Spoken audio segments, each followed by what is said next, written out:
Hello friends, welcome back to my YouTube channel study with Simran Malhotra. So आज की इस video में हम डिस्कस करने वाले हैं आपका थर्ड सैम का सिलेबस एंड साथ में हम शुरू करने जा रहे हैं।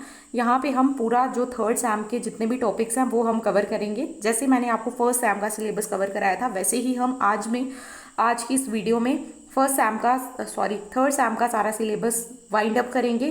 तो चलिए सबसे पहले सिलेबस को डिस्कस कर लेते हैं कि इसके अंदर आपके कौन कौन से टॉपिक हैं। तो अगर हम टॉपिक्स की बात करें, अगर सब्जेक्ट की बात करें तो एक सेकेंड। तो सबसे पहले अगर आप क्या टाइटल की बात करें तो इस टाइटल का नाम है क्लाइमेटोलॉजी, यानी कि इसके अंदर आप क्लाइमेट के बारे में पढ़ने वाले हो। ठीक है, अगर हम बात करें तो सबसे पहला टॉपिक है दैट इज क्लाइमेटोलॉजी। इसकी हमें डेफिनेशन एलिमेंट्स पढ़ने हैं। देन आता है composition and structure of atmosphere. Then आपको इंसुलेशन पढ़ना है। फिर आता है ग्लोबल हीट बजट। तो ये सारी चीज़ें हम वन बाय वन डिस्कस करेंगे। उसके बाद आपका 2.1 में आता है एटमॉस्फेयर टेम्परेचर एंड प्रेशर। इसका vertical and horizontal distribution cover करेंगे। उसके बाद आती है विंड के क्या कारण है, कौन कौन से तरीके की विंड होती है। Then humidity, precipitation and formation of clouds. तो ये सारी चीज़ें हम जो है थर्ड सैम के सिलेबस के अंदर पढ़ेंगे। उसके बाद जो आपका थर्ड यूनिट है, थर्ड यूनिट के अंदर है एयर मासेस।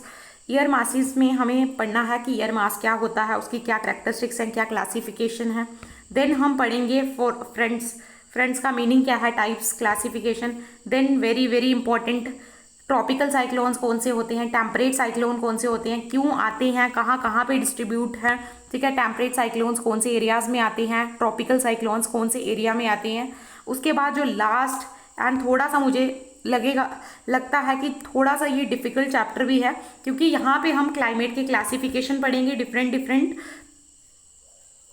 ठीक है, तो ये थोड़ा सा ट्रिकी रहेगा बट मैं आपको सिंप्लीफाई करके बता दूंगी। ठीक है, तो ये सारा हमारा जो सिलेबस है थर्ड सैम का मैंने आपके सामने डिस्कस कर लिया है। तो चलिए अब स्टार्ट करते हैं फर्स्ट टॉपिक से। जल्दी से आगे बढ़ने से पहले वन मोर इन्फॉर्मेशन, अगर जो भी बच्चे जो भी मैं आपको पढ़ाती हूँ और आपको उसका स्टडी मटेरियल चाहिए तो आप मेरे टेलीग्राम ग्रुप को ज्वाइन कर सकते हो जिसका नाम है स्टडी विद सिमरन मल्होत्रा। सो आपको वहाँ पे सारे जो नोट्स हैं, जो भी स्टडी मटेरियल मैं आपके साथ शेयर करती हूँ वो मिल जाएगा। और अगर आपको कोई भी डाउट या क्वेरी आती है तो you will message me on Instagram. ठीक है, तो चलिए फिर आज के टॉपिक को स्टार्ट करते हैं जिसका नाम है climatology, definition and elements of weather and climate. ठीक है, तो इसको आज की वीडियो में कवर करते हैं और देखते हैं क्या है क्लाइमेटोलॉजी, इसकी डेफिनेशन क्या है, कौन कौन से वेरियस एलिमेंट्स हैं, इन सभी चीज़ों को कवर करते हैं। तो चलिए गाइस, सबसे पहले पढ़ेंगे क्लाइमेटोलॉजी क्या होता है। देखो आपका सब्जेक्ट का नाम भी क्लाइमेटोलॉजी है तो इम्पॉर्टेंट है कि हम इस वर्ड को पढ़ें। देखो जब भी आप इस तरीके से वर्ड को तोड़ोगे ना तो तोड़ के वर्ड काफ़ी इजी हो जाता है। देखो क्लाइमेटो से आपका क्या है, एक सिंपल क्लाइमेट निकल कर आ रहा है और लॉजी से आपका क्या बनता है, लॉजी का मतलब होता है स्टडी। ठीक है, तो सिंपली आपको एक चीज़ समझ में आई कि क्लाइमेटोलॉजी का मतलब है स्टडी ऑफ क्लाइमेट। क्लाइमेट को स्टडी करना वही है हमारा क्लाइमेटोलॉजी। यानी कि हम क्लाइमेटोलॉजी के अंदर क्या पढ़ेंगे, हम क्लाइमेटोलॉजी के अंदर पढ़ेंगे कि किस तरीके से क्लाइमेट की स्टडी की जाती है। यहाँ पे डेफिनेशन भी लिखी है, देखो climatology is the scientific study of climate defined as weather. ठीक है, ये डिफाइन करती है वेदर कंडीशन क्या रही हैं ओवर ए लॉन्ग पीरियड। ठीक है, तो क्लाइमेट के अंदर हम देखते हैं लॉन्गर पीरियड से क्या वेदर कंडीशन रही हैं, किस तरीके का मौसम जो है वो लॉन्ग टाइम से चलता आ रहा है, उसकी जो स्टडी करती हैं वो किसके अंदर करते हैं, क्लाइमेटोलॉजी की। अगर हम बात करें क्लाइमेटोलॉजी जो वर्ड है ये कहाँ से ओरिजिन इसका हुआ है या कहाँ से डिराइव किया गया है, तो इसको डिराइव किया गया है ग्रीक वर्ड क्लीमा से, जिसका मतलब होता है स्लोप और जोन, एंड लॉजिया का मतलब होता है स्टडी। ठीक है, तो अगर हम बात करें क्लाइमेटोलॉजी का फोकस किस पे रहता है, तो क्लाइमेटोलॉजी में हम देखते हैं कि किस तरीके से जो है पैटर्न्स में क्या कारण रहे हैं, क्या लॉन्ग टर्म में चेंजेस आई हैं हमारे एटमॉस्फेरिक कंडीशंस के अंदर। ठीक है, एटमॉस्फेयर के अंदर कैसी चेंजेस आई हैं, मतलब पिछले लास्ट के जो कुछ ईयर्स हैं, 15-30 ईयर्स हैं, उसके अंदर क्लाइमेट के में हम पैटर्न्स को देखते हैं, उनके क्या क्या कारण रहे हैं जिसकी वजह से चेंजेस देखने को मिली हैं। ठीक है, ये सारी चीज़ें हम कहाँ पे कवर करते हैं, क्लाइमेटोलॉजी के अंदर। ठीक है, अगर हम टाइम फ्रेम की बात करें कि क्लाइमेटोलॉजी के अंदर हम कितने टाइम का एरिया कवर करते हैं, देखो मैं आपको एक बात बता देती हूँ कि हम आज तक आपने कहीं से भी पढ़ा होगा या फिर नहीं भी पढ़ा या फिर आपको नहीं भी पता, तो दो चीज़ें हम क्लियर करेंगे कि वेदर क्या होता है और क्लाइमेट क्या होता है। तो वेदर क्या होता है और क्लाइमेट, दोनों के अंदर डिफरेंस क्या है। क्लाइमेट का मतलब मौसम होता है, वेदर का मतलब मौसम होता है। लेकिन यहाँ पे जो वेदर होता है, वेदर के अंदर हम डे टू डे का क्लाइमेट की बात करते हैं कि आज जो है आज का क्या वेदर है, कल का क्या वेदर है, मतलब डे टू डे बात करते हैं। जबकि क्लाइमेट का मतलब होता है लॉन्गर पीरियड की स्टडी करना, ठीक है। पिछले 15-20 सालों में कैसा क्लाइमेट रहा, वो कैसा मौसम रहा, वो हम क्लाइमेट के अंदर कवर करते हैं। जबकि वेदर के अंदर हम डे टू डे का जो क्लाइमेट, डे टू डे का जो हम बोल सकते हैं मौसम है, उसकी बात करते हैं, ठीक है। तो आई होप आपको क्लाइमेट और वेदर क्लियर हो गया, इन दोनों के बीच में डिफरेंस क्या है। तो यहाँ पे यही लिखा है कि वेदर की तरह अनलाइक वेदर, ठीक है, कि जैसे वेदर के अंदर हम डेली टेम्परेचर्स की बातें करते हैं, उस तरीके से अगर हम बात करें क्लाइमेट की, तो क्लाइमेट एक लॉन्गर ड्यूरेशन के डेटा को कवर करता है। मान लो कितना 30 या 30 से ज़्यादा ईयर्स के उसको कवर करता है, ठीक है। एक लॉन्गर डेटा क्लाइमेट के अंदर लिया जाता है। सो अगर हम इसको सिंप्लीफाई करें तो क्लाइमेटोलॉजी क्या है, इसमें क्लाइमेट की स्टडी करते हैं और क्लाइमेट के अंदर हम जो है एक लॉन्गर डेटा की बात करते हैं, लॉन्गर ड्यूरेशन में देखते हैं कि क्लाइमेट में क्या क्या चेंजेस आई हैं। अगर हम बात करें, अब देखो मैंने पिछली स्लाइड में आपको जो है वेदर एंड क्लाइमेट के बारे में बता दिया था, बट यहाँ पे हम थोड़ा अच्छे से कवर कर लेते हैं कि वेदर एंड क्लाइमेट के बीच में डिफरेंस क्या है। तो सबसे पहले वेदर की बात करते हैं। तो वेदर जो है atmospheric state at a specific time and place, मतलब हम एक स्पेसिफिक टाइम की बात करते हैं वेदर के अंदर, एक स्पेसिफिक प्लेस की बात करते हैं और वहाँ का जो है वेदर देखते हैं, ठीक है, एक स्पेसिफिक टाइम के अंदर, ठीक है। यहाँ पे हम पिछले ईयर का कोई डेटा वगैरह नहीं लेते हैं, उसी दिन का उसी टाइम पे, ठीक है। क्लाइमेट की बात करें तो हम यहाँ पे लॉन्ग टर्म पैटर्न की बात करते हैं। ड्यूरेशन की बात करें तो वेदर में यूजली हम शॉर्ट टर्म यानी कि मिनट्स में, हावर्स में, डेज में देखते हैं, जबकि ड्यूरेशन के अंदर लॉन्ग टर्म यानी कि डेकेड्स, सेंचुरीज, एराज, इनके अंदर जो है क्लाइमेट को देखा जाता है, ठीक है। अगर हम देखें तो वेदर के अंदर जो चेंजेस हैं वो बहुत ज़्यादा डायनेमिक होती हैं। मतलब मान लो दोपहर को बारिश हुई, ठीक है, दोपहर को बारिश हो गई और शाम को मौसम बिल्कुल ठीक हो गया, ठीक है, ऐसे लग ही नहीं रहा बारिश हुई है, ठीक है। उसके अगले दिन जो है अच्छी धूप चढ़ गई, ठीक है। तो इस तरीके से रैपिडली जो हमारा चेंज होता रहता है मौसम, उसी को हम क्या बोलते हैं, वेदर, ठीक है। और यहाँ पे जो हमारा क्लाइमेट की अगर बात करें तो ये स्टेबल है और बहुत ही धीरे धीरे चेंज होता है।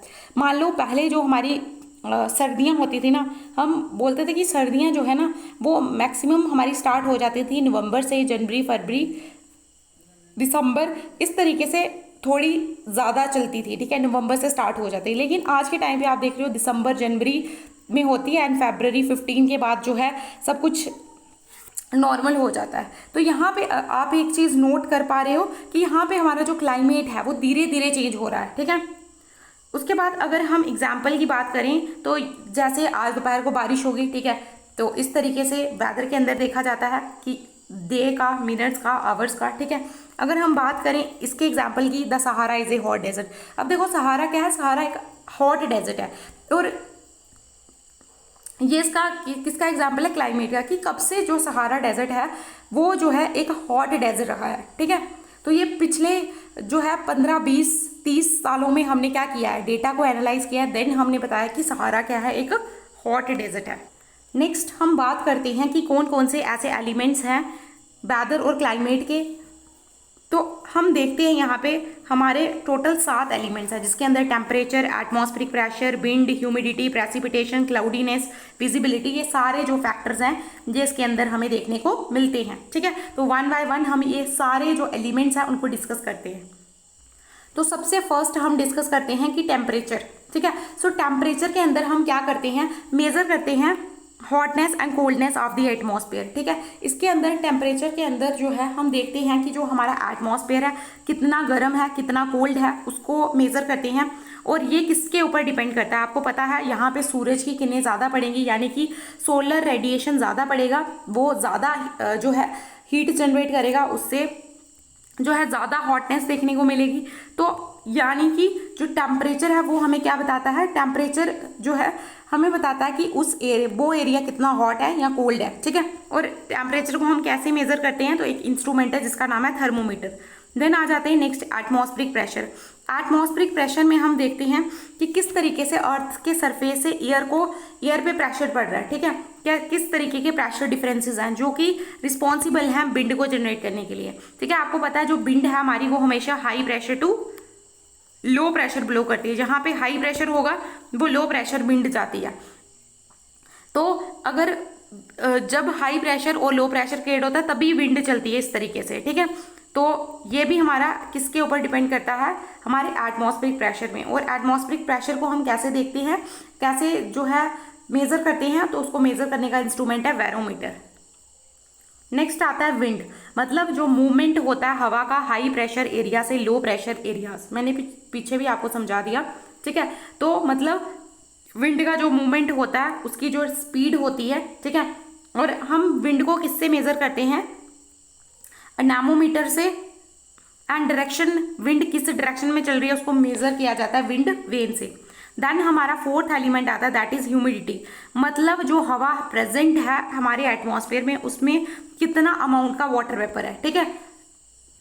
अब रिलेटिव ह्यूमिडिटी बताती है कि कितनी जो हवा है हमारी वो क्या है,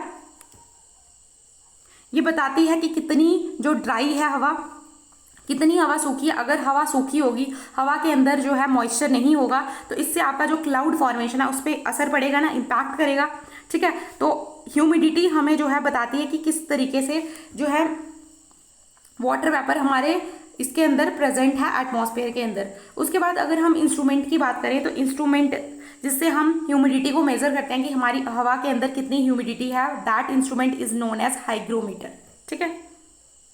नेक्स्ट आता है प्रेसिपिटेशन। प्रेसिपिटेशन का मतलब होता है किसी भी तरीके का वाटर, चाहे वो लिक्विड हो चाहे सॉलिड हो, जो एटमॉस्फेयर से गिरता है ग्राउंड में, ठीक है। वो भी एक इम्पॉर्टेंट एलिमेंट है कि जिसका वेदर और क्लाइमेट का, इसके अंदर आपको जो है टोटल 4 तरीके की चीज़ें देखने को मिल जाएगी, चाहे रेन हो, स्नो, स्लीट, हेल, ठीक है। और प्रेसिपिटेशन को मेजर किससे करते हैं हम, रेन गॉस से। उसके बाद आता है क्लाउडीनेस एंड सनशाइन।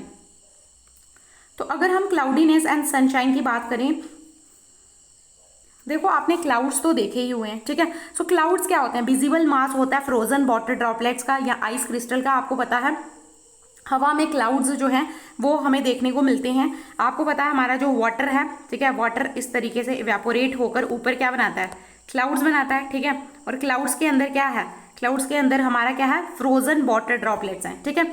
और ये क्या करते हैं, ये क्या करते हैं, अर्थ के टेम्परेचर को जो है रेगुलेट करते हैं। देखो अगर आपके ना ऊपर बहुत ज़्यादा एटमॉस्फेयर के ऊपर बहुत ज़्यादा क्लाउड्स हैं इस तरीके से, ठीक है, तो यहाँ से अगर जो भी सनलाइट आएगी ना वो जो है ये क्लाउड्स क्या कर देंगे, रिफ्लेक्ट कर देंगे, ये रिफ्लेक्ट कर देंगे, ठीक है, ये क्लाउड्स रिफ्लेक्ट कर देंगे। तो इससे भी अर्थ के टेम्परेचर के ऊपर जो है क्या पड़ेगा, असर देखने को मिलेगा आपको, ठीक है। ये भी सनलाइट पे क्लाउड्स भी जो है वो सनलाइट को इफेक्ट करते हैं, जिससे हमें अर्थ के टेम्परेचर में भी जो है इम्पैक्ट देखने को मिलता है।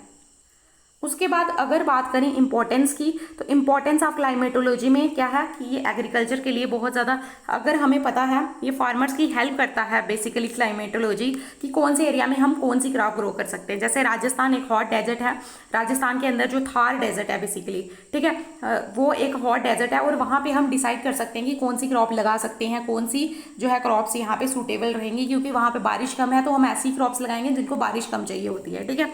उसके बाद डिजास्टर मैनेजमेंट में हेल्प करता है क्लाइमेटोलॉजी, ठीक है, प्रिडिक्ट कर सकता है कि कौन से एरिया में जो है ड्रॉट आ सकती है। जैसे हॉट डेजर्ट हमें पता है कि वो क्या है, एक हॉट डेजर्ट है, तो यस वहाँ पे ड्रॉट आने के चांसेस है। ये किससे पता चलता है, क्लाइमेटोलॉजी से। हम अर्बन की प्लानिंग भी कर सकते हैं, क्लाइमेटोलॉजी की इतनी ज़्यादा इंपॉर्टेंस है। उसके साथ साथ जो क्लाइमेटोलॉजी जब हम पढ़ते हैं तो क्लाइमेट चेंज के बारे में अवेयरनेस मिलती है। आपको पता है कि जो है ग्लोबल वार्मिंग की वजह से आज के टाइम पे टेम्परेचर राइज हो रहा है, जिससे जो है आपके सी में जो है वाटर का राइज देखने को मिल रहा है, ठीक है। जो सी है वो पानी जो है, जो सी है वो भी राइज कर रहे हैं, हमारे ग्लेशियर्स हैं वो भी मेल्ट कर रहे हैं। और ये सारी चीज़ें जो है हमें कैसे पता चली, क्योंकि हमने क्लाइमेटोलॉजी को पढ़ा और उसके अंदर जो है हमें अवेयरनेस आई कि ये ऐसी चीज़ें क्यों। लास्ट हम बात करते हैं कंक्लूजन की। तो अगर हम फाइनली कंक्लूड करें तो मैंने बता दिया आपको कि वेदर क्या है, इसके अंदर हम डेली जो भी टेम्परेचर चेंज हो रहा है, ठीक है, जो भी डेली जो है मौसम चेंज हो रहा है उसकी बात करते हैं। जबकि क्लाइमेट एक पिक्चर है पूरा, हम 30 सालों का यहाँ पे डेटा लेते हैं और उसके अकॉर्डिंग एनालाइज करते हैं कि पिछले 20-30 सालों में क्या क्या जो है मौसम के अंदर चेंजेस आई हैं। अगर 7 एलिमेंट्स जो है, ये जो 7 एलिमेंट्स है ये कंसिस्टेंटली जो है आज के टाइम पे हमारे इन्वायरमेंट को शेप कर रहे हैं। तो आज के टाइम पे आप एक बात तो ध्यान में रख सकते हो कि क्लाइमेटोलॉजी को पढ़ना बहुत ज़्यादा इंपॉर्टेंट है, बहुत ज़्यादा जो है। अगर हम क्लाइमेटोलॉजी को पढ़ते हैं तो हमें बहुत सी चीज़ों की अवेयरनेस होती है और एक ह्यूमन सर्वाइवल के लिए जो है बहुत ज़्यादा इंपॉर्टेंट है क्लाइमेटोलॉजी। सो आई होप आपको जो मैंने चीज़ें आज समझाई हैं वो समझ में आई होंगी। सबसे पहले हमने क्या कवर किया, एक बार क्विक रिवीजन कर लेते हैं। तो सबसे पहले आज की वीडियो में हमने कवर किया क्लाइमेट और वेदर के बीच में डिफरेंस, ठीक है। एक, वेदर हम डे टू डे चेंज होता है, क्लाइमेट पिछला 30-40 ईयर्स का हम यहाँ पे एनालिसिस करते हैं, ठीक है। उसके बाद हमने इन दोनों के एलिमेंट्स पढ़े जिसके अंदर टेम्परेचर, प्रेसिपिटेशन, क्लाउडीनेस, सनशाइन, ठीक है, विंड वगैरह, ये सब सारी चीज़ें कवर की। उसके बाद हमने पढ़ी इसकी इंपॉर्टेंसेस, तो हमने देखा एग्रीकल्चर के लिए बहुत इंपॉर्टेंट है। उसके साथ साथ हमने और भी चीज़ें देखी जैसे अर्बन प्लानिंग के लिए इंपॉर्टेंट है, इससे हम जो है इवेंट्स को प्रिडिक्ट कर सकते हैं कि कौन से इवेंट्स कौन से एरिया में हो सकते हैं, ये सारी चीज़ें। उसके बाद हमने फाइनली अब कंक्लूड किया है। सो आई होप आपको आज का वीडियो अच्छा लगा होगा। अगर आज का वीडियो अच्छा लगा है तो please like, share and subscribe. Meet you in the next video, till then bye bye.